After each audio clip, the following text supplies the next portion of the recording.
আমরা যে সময়টায় ক্রেডিট নেয়ার জন্য আমাদের অবদানকে রাষ্ট্র কর্তৃক স্বীকৃতি যাতে পায় সেজন্য কথা বলি, ঠিক সেই সময়ে বাংলাদেশে অনেক মা এখন পর্যন্ত তার সন্তান হারানোর বেদনা ভুলতে পারে না।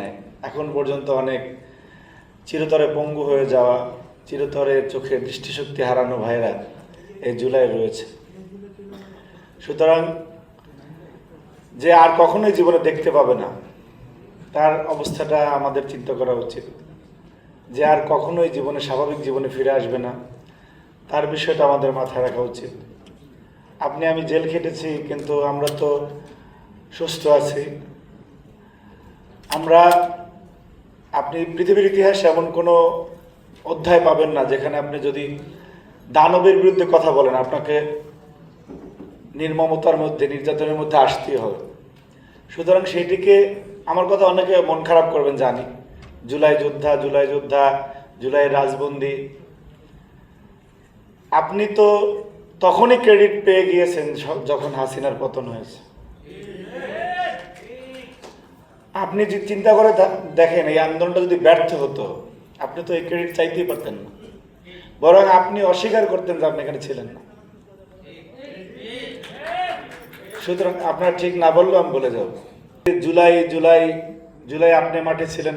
আরে ভাই, খুনি হাসিনা এবং তার স্টেক হোল্ডাররা, খুনি হাসিনা এবং তার সাঙ্গপাঙ্গরা, খুনি হাসিনা এবং তার চালাসু বন্ডা ছাড়া বাংলাদেশের সকল সাধারণ মানুষই জুলাই যোদ্ধা। এটা আপনি না মানলে কিছু করার নেই। সুতরাং এই যে এমন একটা অবস্থা তৈরি হয়ে গিয়েছে যে আমরা দেখতে পাচ্ছি যে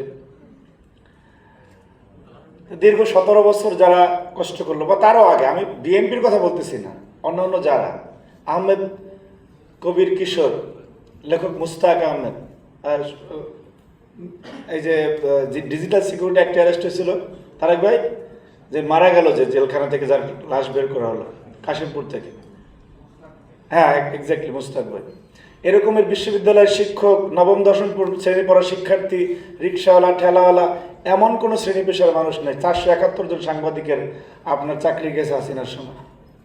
সুতরাং সেই দুর্বিষহ অবস্থা থেকে, সেই শ্বাসরুদ্ধকর অবস্থা থেকে, যেখানে নাবিশ্বাস উঠে গেছিল, সেই অবস্থা থেকে যে আল্লাহ রাব্বুল আলামিন আপনাকে পরিত্রাণ দিচ্ছে, এর চেয়ে বড় ক্রেডিট বাজি তার কিছু হতে পারে না, এর চেয়ে বড় পাওনা তার কিছু হতে পারে না। আপনি তো বেঁচে আছেন, আপনি সুস্থ আছেন, আপনি অন্যের যারা চিরতরে পঙ্গু হয়ে গেছে তার চেয়ে ভালো আছেন।